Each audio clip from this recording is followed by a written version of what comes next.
Hey everyone, welcome to Talking Headless.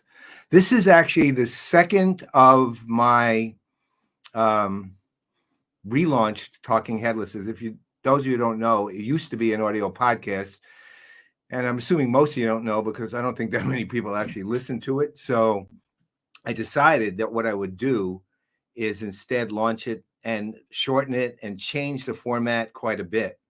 So the new format change, which I'm going to stop talking about after this episode, is that I am going to spend 20 to 25 minutes roughly talking about a single company in the pantheon of the markets that I'm involved in as an industry analyst and that PPN is audience is focused on.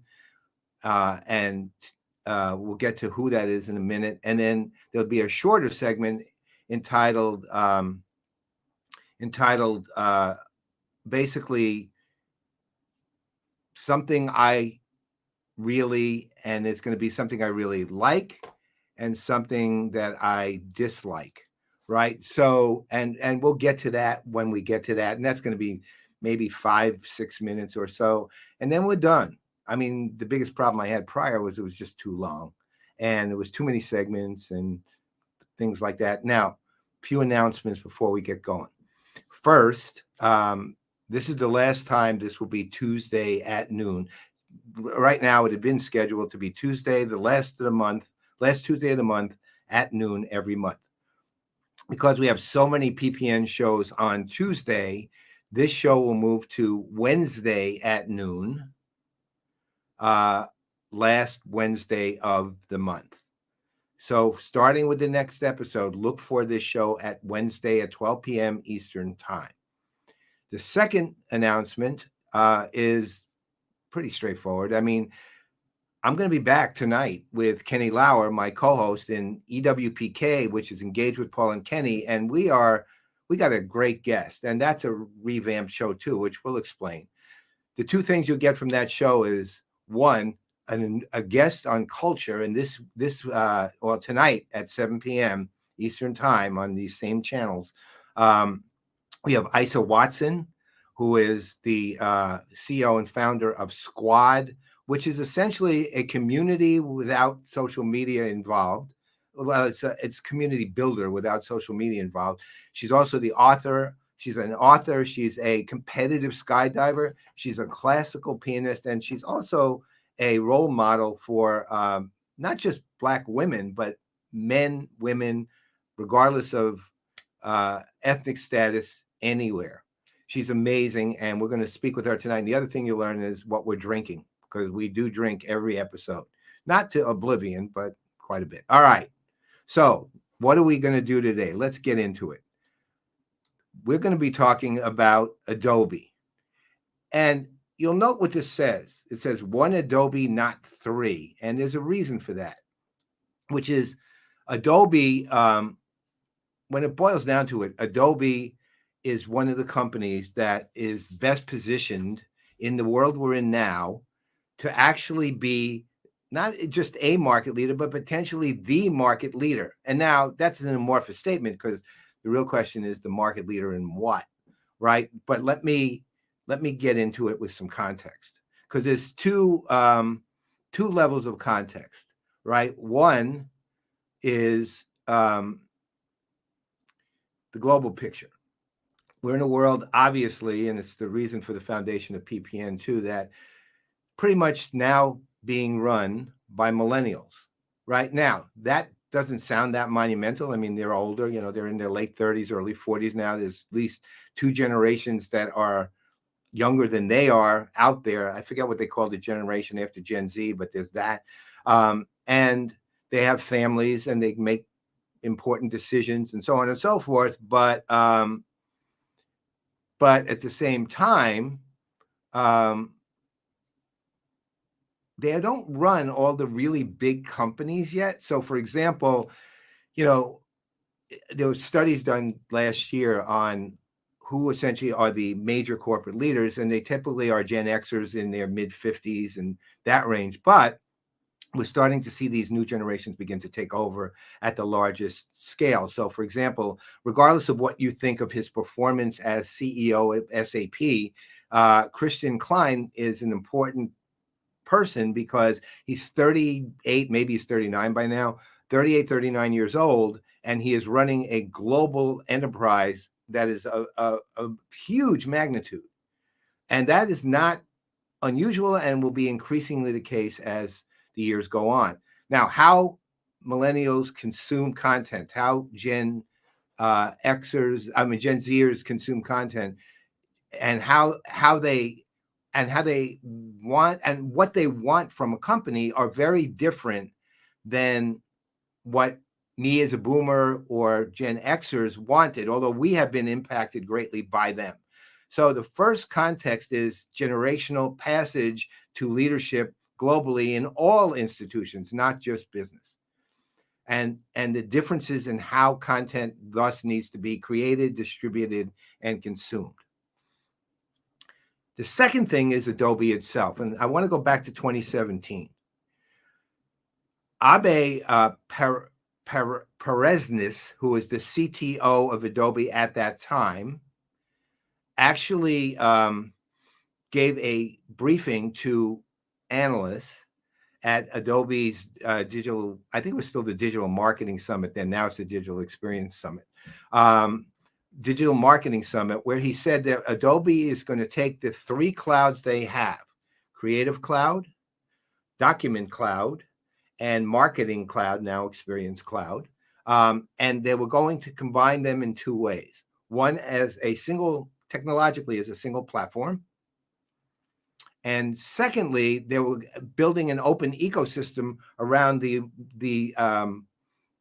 outputs and outcomes provided by the use of those technologies, build an open ecosystem which would encompass the solutions they have, the partners they need, the acquisitions they have to make, and the stuff they have to build, and how that would serve a customer base that was not only ever expanding, but at the same time had needs that went beyond just what Adobe natively provided. And they called it an open ecosystem, which at the time was very different than most companies, because they actually said that if they could find a company that did what they did, actually competed with them in some area, but did it better than they did, they would either partner it with it, or maybe acquire it, but one way or the other, establish a relationship with it so that it could be part of that open ecosystem, because what they were looking for was the best quality that they could provide for the outcomes that customers needed end to end in their world. And keep in mind, end to end in the Adobe world is massive.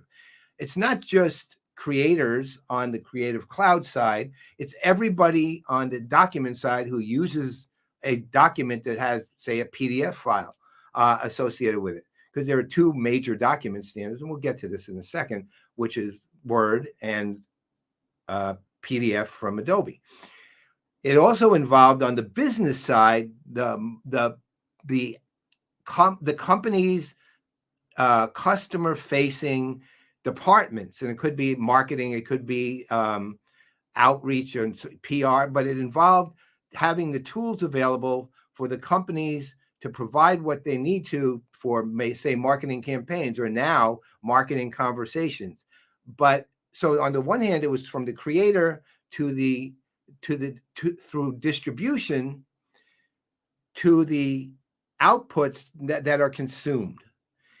Now, if you take that in context, Adobe's incredibly well situated in what has often been called what's now a creator economy. Now, is it that? I don't know. That's another thing that people talk about all the time, so they could give it some, cool sounding word and blah, blah, blah. Who cares? What is important is to take a look at how Adobe's positioned in this thing. First of all, one of the things that has characterized Adobe is the actual integration of the platform. Is it complete yet? No. Interestingly enough, though, it's much more advanced than it was. I mean, back in 2017, you had three distinct clouds addressing three distinct audiences. with three. The reason I'm hesitating is I got a note from Brent Leary telling me that he's asking me if I had technical difficulties, and as far as I know, this is going. So if somebody is actually listening in, and if you're not, you're not. But if somebody's listening in, can you comment and say, yeah, you see it?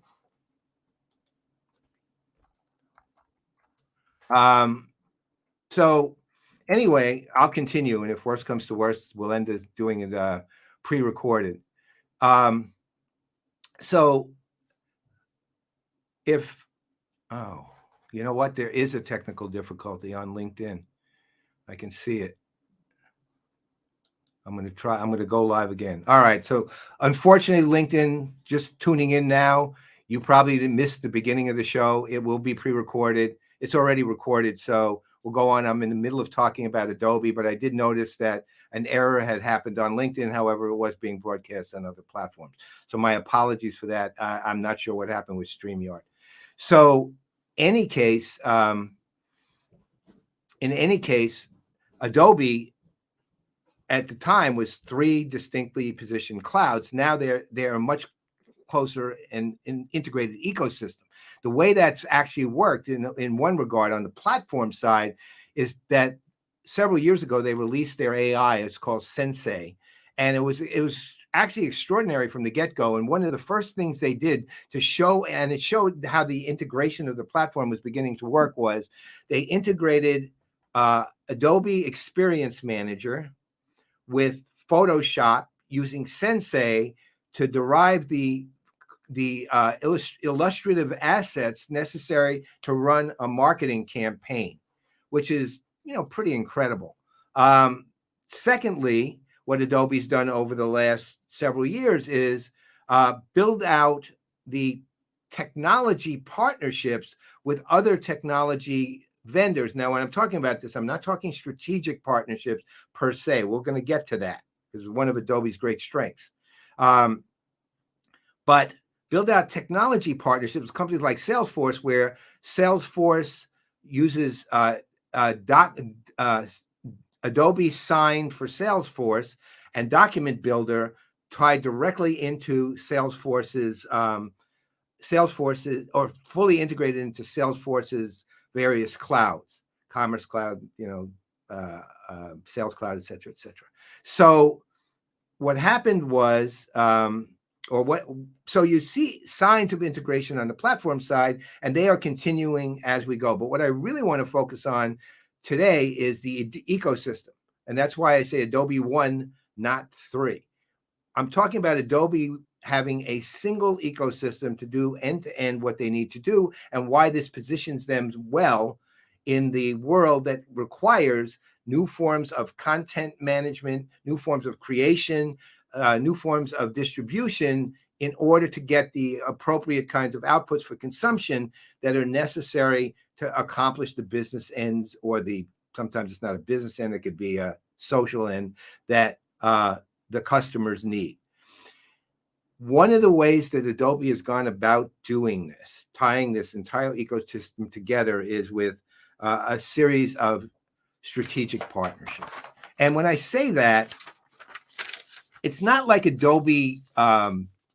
It's not like Adobe is limited in their actual product suite, or they have really big holes in given the ecosystems they're attempting to provide. I mean, look, think of it this way.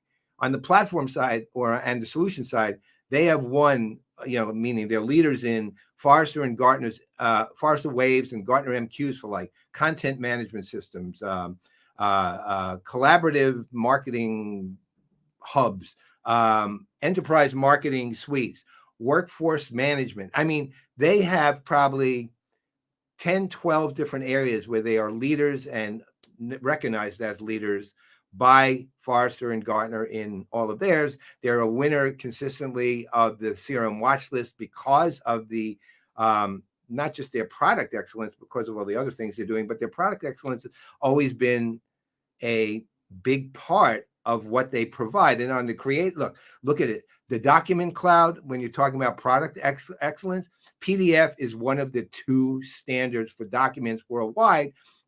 And the tool set that they have with things like Adobe Acrobat now, Pro, not the reader per se, but Pro, are enormous in terms of creation of really feature-rich and capable, graphically beautiful documents that are also secure, right? So they have that. And then Creative Cloud is very simple. It is the recognized market leader when it comes to video editing and illustration creation and photo editing and so on and so forth. I can go on forever. And even now, it's not necessarily the market leader, but it's one of the leaders in 3D modeling. And so, and it's providing sets of tools that are for mobile and for desktop and for everything else imaginable.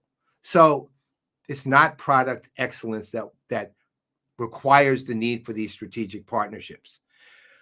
But look at the strategic partnerships they have. And in each case, they are recognized. And I'm going to briefly go through a few of them. First, the one which I call GARP, and that's the Adobe Microsoft partnership, which is probably about 4 or 5 years old now. I call it GARP because it stands for the Get a Room partnership, because it's so intimate. This is obviously Adobe uses Azure. The other thing is, though, that Microsoft is selling on the marketing side specifically, and a few other Adobe products as part of their price list. And salespeople are being on the Microsoft side, and vice versa too, are being compensated for the sales of those products. On the other hand, the two architectural teams have opened up the kimonos to their architectures so that they can make for tighter integration. They go to market together in enormous number of ways. They have specific people assigned to the partnerships to run those specific partnerships. It's an extraordinary partnership that runs very deep, and to me, it's a paradigmatic partnership. Now, note what I said. So maybe you can, if you're looking at building strategic partnerships for your company, you can learn something more about Adobe. And feel free, by the way, to contact me, which would be Paul at Playaz Productions, and that's Playaz Productions.network. Contact me and I can fill you in more about that partnership and how to also start thinking in terms of what that means. But they also have other partnerships of substance. They have one with, for example, ServiceNow, and that's data. It's kind of data exchange. It's kind of overlapping. ServiceNow has service and service ops data. Adobe has marketing data. It's not just pure data exchange, but the idea is that a richer profile, richer views, more capable operative, more intelligent operative capabilities when you're interacting with customers, because you have that kind of combined data. They have a recent partnership, which everybody seems to, with NVIDIA, because NVIDIA is now established, according to what we read, as the godfather of AI, or I'm looking at potential lawsuit there for the godfather of, but then Marlon Brando could sue me, so I'll probably drop it. But NVIDIA for AI initiative, both hardware, looking at the hardware from the standpoint of what NVIDIA provides, and of course the AI like Firefly and generative AI that Adobe has in Firefly, they've now integrated into Adobe Express, and they also have in the recent beta of Adobe Photoshop, they have also generative AI capabilities built in. So, but that's looking at being powered at the enterprise level by NVIDIA, basically. Then they have one with Anaplan, so you can build in strategic planning of your content and your efforts and your campaigns and the whole thing, and look at the corporate, the entire company at what kind of impact and so on, that the good things that Anaplan does. They have one with Red Hat, which is, IBM owned. And the idea with that, which is kind of interesting, is it's commerce focused. Well, let me rephrase it. It's regulated industries focused, not commerce focused. I'm sorry. Regulated industries focused. So it's a combination of how do you build highly personalized experiences with data security in regulated industries. And it's IBM Red Hat. And finally, they even have a co-creation kind of strategic partnership with Henkel. And the idea is Henkel has a digital experience and engagement platform they call RAQN. I have no idea what that stands for, and it's commerce, but it's designed around experience. And the idea is working and integrating Adobe's experiential capabilities into their digital, I'll call it experiential commerce platform for Henkel. I mean, think of the range there. Those strategic partnerships are mission critical to ecosystem building, because all of a sudden, what Adobe provides natively, or even what they're going to build, excuse me, I'm keeping it camera here, is going to end up like this. And I'm going to go off camera because that's how big their ecosystem is going to be, right? Because it gives you that end-to-end capability for customers worldwide. All right, now, what else do they got going? They also, look, their outreach, their PR, their AR, solid as a rock. I mean, it's really, really sharp. I mean, I obviously, and Brent and all of us work with their AR team a lot. And I've known most of them for years. And so shout out to, Laura Irwin and Blake Stowell and Catherine Rowley and the new kind of global director who took Janice Arsenal's place, Erin Singleton, right? They're all really great people. They know what they're doing. They're accomplished professionals, and they understand outreach, right? And that goes for their PR people too. Now, that said, they start running into some of their limitations, because look, as far as the ecosystem goes, the strategic partnerships, the solid solutions, all those capabilities, the platform, they are doing what they need to do in a world that is being dominated by platforms and ecosystems and evolving to millennial ownership of that world.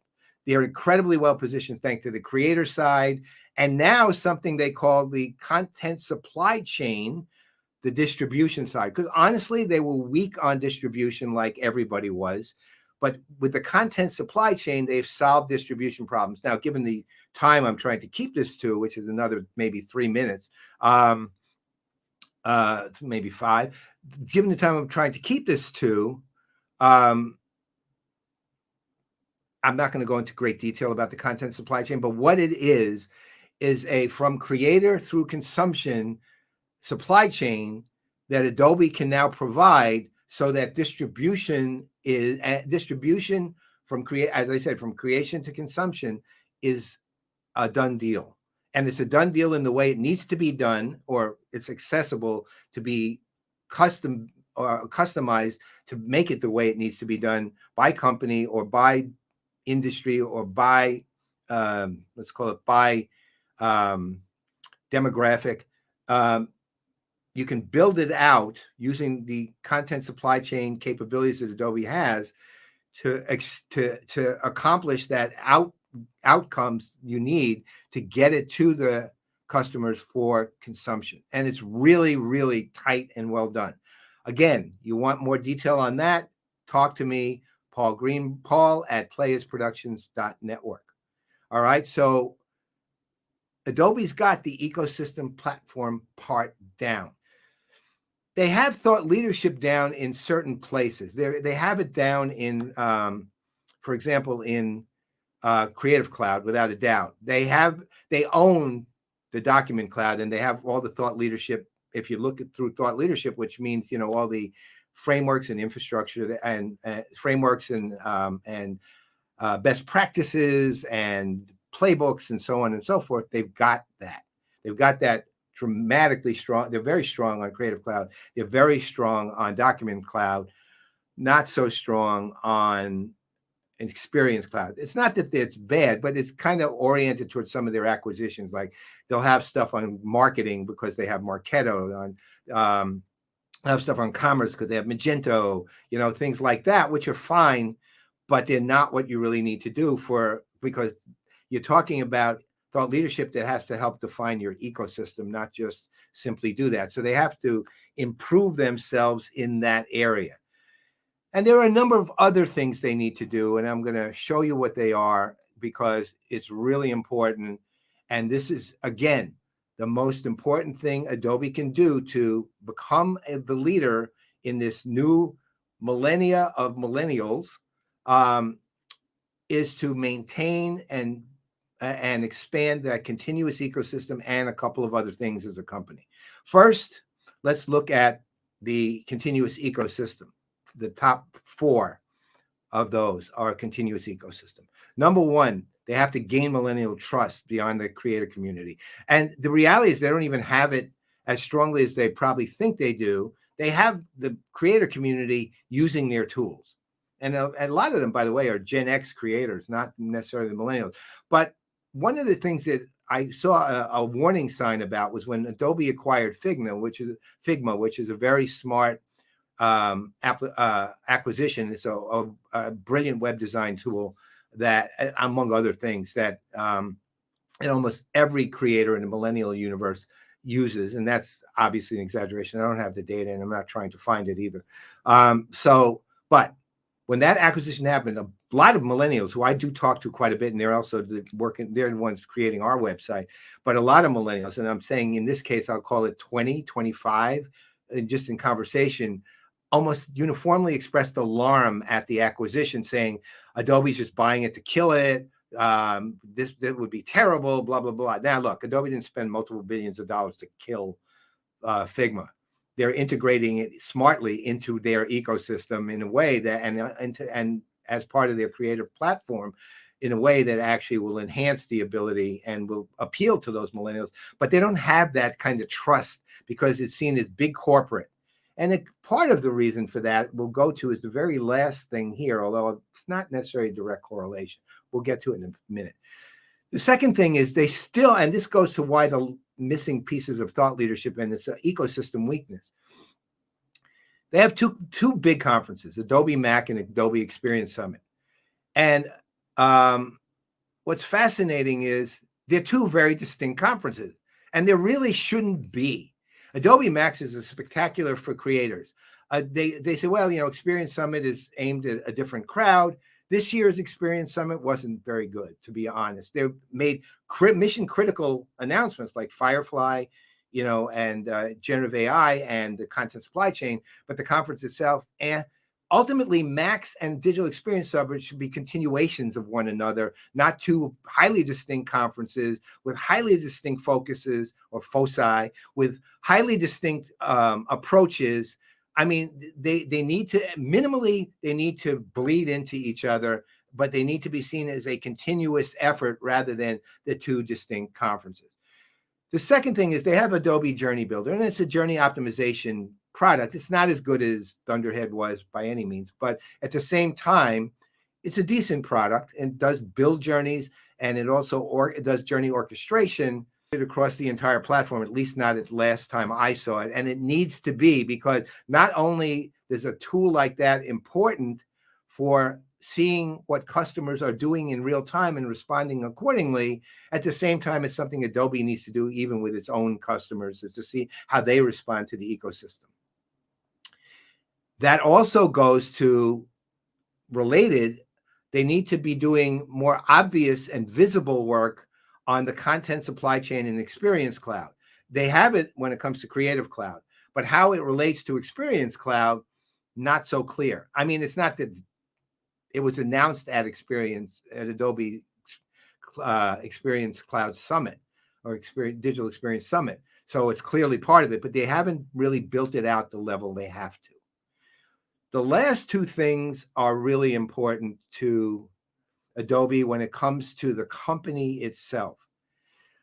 They're a very good company in the sense that they do as I said, they do great outreach with AR and PR. They're good marketers. They're out there, but they're not the type who do ground level industry participation. You look at Salesforce, you look at Zoho, you look at even SAP, you look at Oracle, you look at ServiceNow, even, although probably ServiceNow is a little bit of this is a problem too.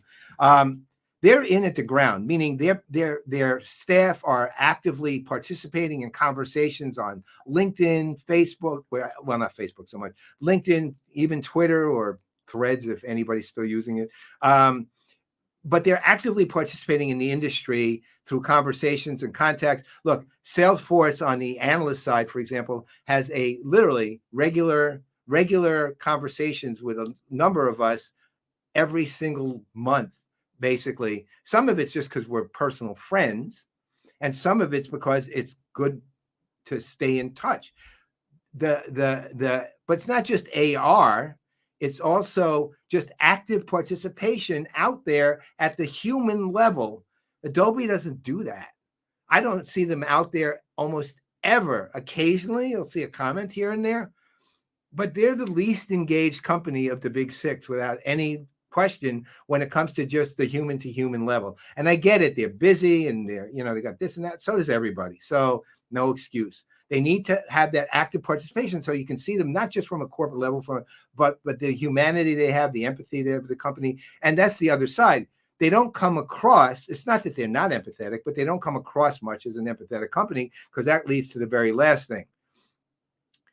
I almost literally have no idea, even though I've had conversations in the past about this, of what they're doing philanthropically, what they're doing for public service, what they're doing for social good. Now, they may be in the school that says, well, if you market it, then it's just, marketing. That's not true. And it's never been true. Look, Salesforce talks about it all the time, but do you doubt what they're doing? No, they're doing an enormous amount of actual social good. They want people to know it. Zoho is devoted to public service. Do they not talk about it? Of course they talk about it. Why shouldn't they? I mean, it's part of the way you get known for other people who need your services on the philanthropic side, right? Microsoft, they talk about it. Adobe, either they're doing very little, and to be honest, the conversations I've had and the evidence I have says they're not doing that much. I'm not saying they're not, but I don't know. They're either doing not enough or they need a lot more visibility on what they're doing. I find that a huge flaw, and that goes right back to millennial trust, because one of the characteristics that's been defined since the millennials weren't even fully formed brains yet, but prior to their 26 years, was they want to know the purpose, the social purpose of the company, the social responsibility of the company. That's part of what is important to them as employees, right? And also, by the way, as customers, they want to be able to say, my values are part and parcel of the values of the companies that I'm dealing with. You want to gain millennial trust, even take it on a business level, put out your philanthropic or social good work. Look, SAP, I have all kinds of complaints about that company, and I have for the last several years. But first and foremost, they talk about their sustainability, and they're doing a great job, not just talking about it, but actually doing it. So this is a big one to me, and it's a big hole in Adobe's both gaining that trust and at the same time the ecosystem. But on the whole, with a company that has create those three clouds being those strategic partnerships, the excellent outreach, from creation through to consumption, kind of nailed, not entirely, but close to nailed. They're really well positioned to be the market leader in that kind of, economic environment as we head to the future. And with all the stuff they're doing with generative AI and the partnerships they're evolving there, which is, of course, the big thing, they're not losing track. They're doing really well. And with that, that's it for Adobe. And I want to move on to the next segment of the show, and of course, the last segment of the show. And this is entitled Something I Really. Now, what I'm going to do here is something I really dislike and something I really like.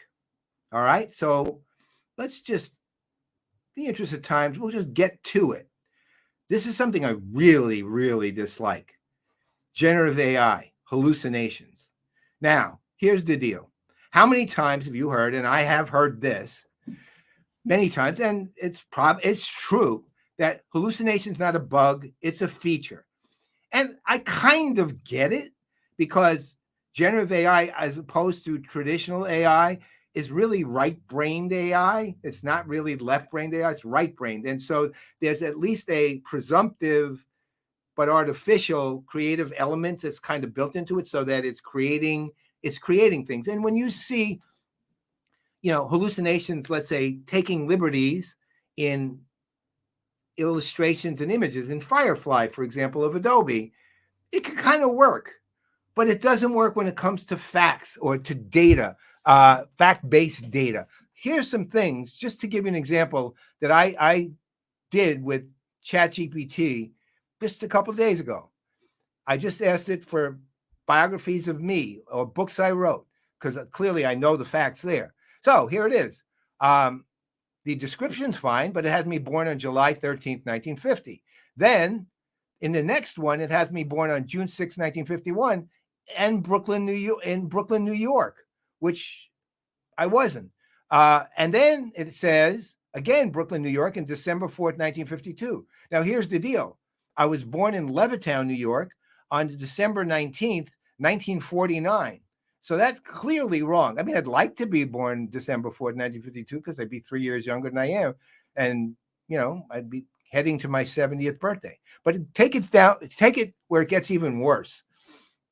I said, here are the books. What are the books Paul Greenberg, CRM guy, wrote? So it has me here writing 3 books. CRM at Speed of Light, 4th edition. And it has this very authoritative description, flattering too. Then it has the Commonwealth of Self-Interest, which I wrote. It has me writing it in 2004, which kind of odd, given I wrote in 2019. And it says it basically invented from the title a brief description. And then it has me writing E-Franchise, 5 Steps to Building an Online Franchise Business, 2001. Not only did I not write that book, that is a book that does not exist anywhere. It's invented out of whole cloth. And take a look at what it says. While not solely focused on CRM, the book discusses how to build successful online franchise businesses, which can involve aspects of customer relationship management. That is whole invented. It is literally an acid trip of a book. Okay. It is wholly invented. Now, is there an answer to this? Yeah. Michael Wu, who I think personally, aside from being a member, as far as I'm concerned, a member of our family. I mean, my wife and I have gone on a cruise with him and his spouse, Margie. I mean, that's how close we are. But Michael Wu, who the chief AI strategist at Pros, is also one of the foremost thought leaders in AI in the world, AI and systems in the world. And I am going to play you a 1 minute part of an interview we had with him. Brent and I had him, CRM Players interview at Pros Outperform on this very subject. Explanation, it's a built-in feature for generative AI, a bug or a feature, right? So for design or creative applications, is definitely a huge feature, right? But for fact-based application, we need other additional technology around it to put guardrails around it. The guardrails is usually the example that I give is plain old Bing search as the heavy lifting information retrieval engine. Basically, if you query for something, you type in a term and you query for something. If it finds it, right, and it's going to take what it finds and then, give it to ChatGPT and have it summarized so it can actually tell you what it is. But if it didn't find anything, then you should just not give it to ChatGPT and just tell you that it didn't find anything, right? So this is what we call retrieval augmented generation. Right, so RAG, using information retrieval to do the heavy lifting to find the information. Right, if it didn't find it, then that means it doesn't exist. Right, then you should tell you that it didn't exist, and not give it to ChatGPT, because if you give it to ChatGPT, then it's going to make up stuff. Right. So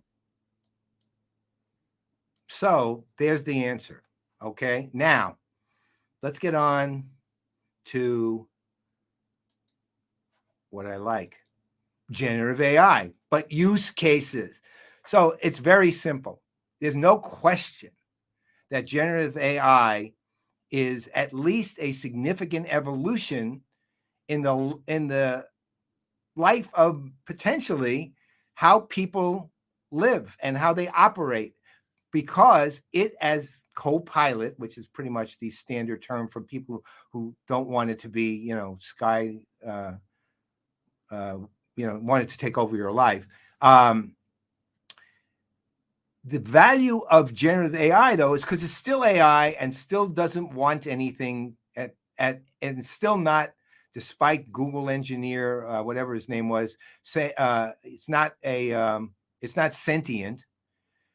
The best thing you can do with generative AI is see what kind of use cases are applicable to it. I just picked a random chart here just so you could see sort of odd use cases, but valuable ones that Gartner came up with when it came to specific industries. So, automotive and vehicle manufacturing, material science, synthetic data, and generative design of parts, things like that. I mean, I'm not going to go through the whole chart. You get the idea. The idea is these are highly specific jobs that need to be done. Generative AI supports you in doing those jobs by both creating the efficacy and effectiveness and sometimes the efficiencies, and sometimes will generate something out of relatively whole cloth that's workable. And that's where maybe a positive benefit of, quote, hallucinations is. It's really just imagination, not so much hallucinations, although I don't want to attribute such a human thing to it. But when you use generative AI and you can associate use cases, then talk to me about it. But don't talk to me about it because it's coolness or because it's the thing to talk about or because we have to talk about it because it's what everyone's talking about. I don't care. What I care is hearing how it's actually genuinely applicable to a job you need to accomplish, a job to be done, and how it will support you in getting a very, very well done outcome from that job. And you know what? That's why generative AI is what I dislike, and generative AI is something that I like. It's all dependent on what you do with it and how you treat it. All right. So, folks, I think that's about it. I hope you enjoyed it. Remember, though, Wednesdays, last Wednesday of the month at 2 p.m., tonight at 7 p.m., engage with Paul and Kenny and our amazing guest, Isa Watson. And other than that, I think I'm done. I'll see you guys later. Bye. Messed up and broken into two. I didn't know I was pretty till I took a look at you and I'm rolling. Yeah, I'm still rolling. Baby, there ain't nothing I can lose and I sure got the blues. Hey! This has been a Players Productions Network digital broadcast.